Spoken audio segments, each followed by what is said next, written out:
In Minnesota, a major political clash has erupted between Democratic Governor Tim Walz and federal authorities, setting the stage for a dramatic showdown that could have far-reaching consequences for the state and beyond. At the heart of the conflict is a growing dispute with the Department of Homeland Security, specifically over the conduct and scope of ICE operations within Minnesota's borders. Tensions reached a boiling point after a series of controversial ICE raids in Minneapolis, where several U.S. citizens were mistakenly detained. The incidents have ignited public outrage, fueling a heated debate about the limits of federal power and the rights of local residents. Governor Walz has been outspoken, arguing that these aggressive federal tactics are not only eroding trust in law enforcement, but also creating a climate of fear and uncertainty, especially among Minnesota's large and diverse immigrant communities, who now feel increasingly vulnerable. On the other side, DHS officials have pushed back strongly, defending their agents and insisting that their actions are essential for maintaining public safety. They accuse the governor of politicizing law enforcement and undermining the mission of federal agencies tasked with protecting the nation. What began as a series of formal letters and official statements has quickly escalated into a war of words on social media, with both sides trading accusations and questioning each other's motives, priorities, and even loyalties to the people of Minnesota. Further complicating the standoff is a massive fraud scandal that has rocked Minnesota's government, intertwining issues of immigration enforcement, public trust, and the broader question of government accountability at every level. The result is a high-stakes battle over law enforcement practices, civil liberties, and the very future of community policing in the North Star State, a conflict that could set important precedents for the rest of the country. The confrontation began with ICE operations in Minneapolis, where agents arrested not only undocumented immigrants but also several U.S. citizens at the scene. Witnesses described the raids as chaotic, with citizens tackled and handcuffed despite identifying themselves. Governor Walz condemned these actions as unlawful and damaging to public trust, arguing that citizens observing law enforcement should not be treated as threats. ICE, however, claims those arrested were interfering with official duties and even assaulting officers. The incidents quickly became flashpoints, fueling accusations of federal overreach and disregard for civil rights. For Walz, these tactics intimidate communities and chill accountability. For DHS, they're necessary responses to growing resistance. The core issue, whether federal agents are protecting public safety or trampling on the rights of ordinary Minnesotans. In response to growing concerns and mounting public pressure, Governor Walz took decisive action. He sent a direct and urgent letter to DHS Secretary Kristi Noem, outlining the gravity of the situation and the need for immediate attention. In his letter, Walz demanded a thorough reassessment of ICE's enforcement strategies in Minnesota, highlighting the impact these actions have had on local communities and the sense of safety among residents. He specifically called for a comprehensive review of recent citizen arrests, insisting that judicial warrants be required and that clear, transparent legal standards guide the actions of both law enforcement and bystanders. Walz emphasized the critical need to protect First Amendment rights, ensuring that freedom of speech and peaceful assembly are not compromised, while also supporting law enforcement's ability to maintain public safety. He warned that aggressive, uncommunicative federal actions not only erode public trust, but also make it harder for police to do their jobs effectively and safely. The governor argued that these troubling incidents are not isolated mistakes, but rather part of a larger, concerning pattern that demands urgent attention and corrective action.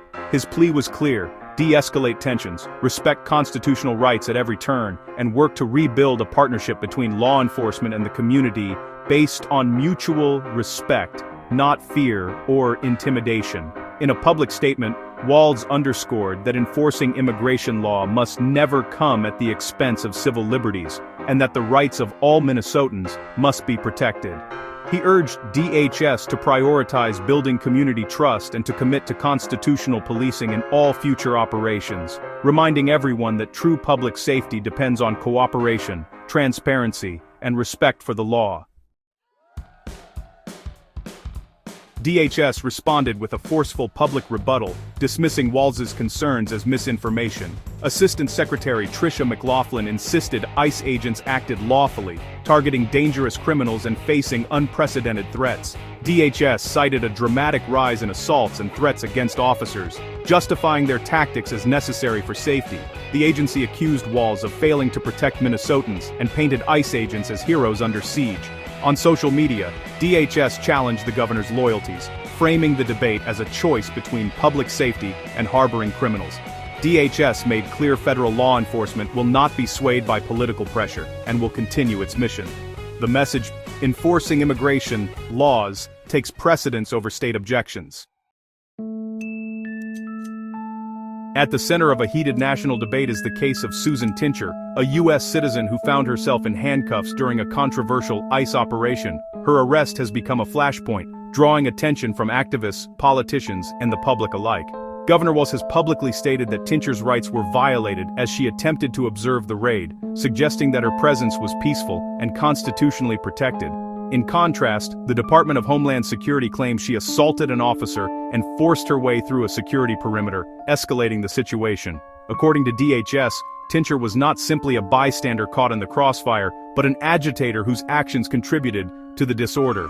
They argue that her arrest was necessary to restore order, especially given the chaos and violence erupting at the scene that day. The agency maintains that U.S. citizenship does not place anyone above the law, particularly when the safety of officers and the public is at stake. They emphasize that enforcement actions must be respected, regardless of a person's background or intentions. Governor Walz, however, has raised serious questions about whether Tincher's actions were misunderstood or misinterpreted in the tense and confusing environment. He points to the broader issue of how law enforcement responds to citizens who are exercising their rights, and whether excessive force is sometimes used against peaceful observers. The case has quickly become a symbol of the larger struggle between protest and obstruction, between the right to dissent and the need for public security. It has sparked passionate debate about the boundaries of lawful protest and the responsibilities of law enforcement. Was Susan Tincher a violent disruptor, as authorities claim, or a concerned citizen standing up for her rights in a moment of crisis?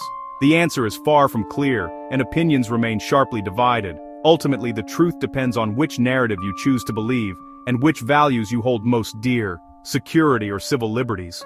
Tincher's arrest encapsulates the deep divide in America over what constitutes legitimate protest and lawful enforcement, and the ongoing struggle to balance freedom with order. Another flashpoint is the case of Mubashir, a U.S. citizen tackled and handcuffed by ICE agents despite declaring his citizenship. Governor Walz argues this incident shows indiscriminate use of force and a failure to verify identities before acting. He warns that such tactics breed fear and distrust, making community cooperation with law enforcement nearly impossible. DHS, while not addressing Mubashir's case directly, maintains that chaotic scenes require quick decisions to ensure safety. From their perspective, temporarily detaining bystanders may be necessary in high-risk operations. The fundamental disagreement: was this a justified security measure or an unjustified assault on a citizen? The incident highlights the tension between rapid enforcement and the protection of individual rights. It's a stark example of the risks when law enforcement protocols and civil liberties collide.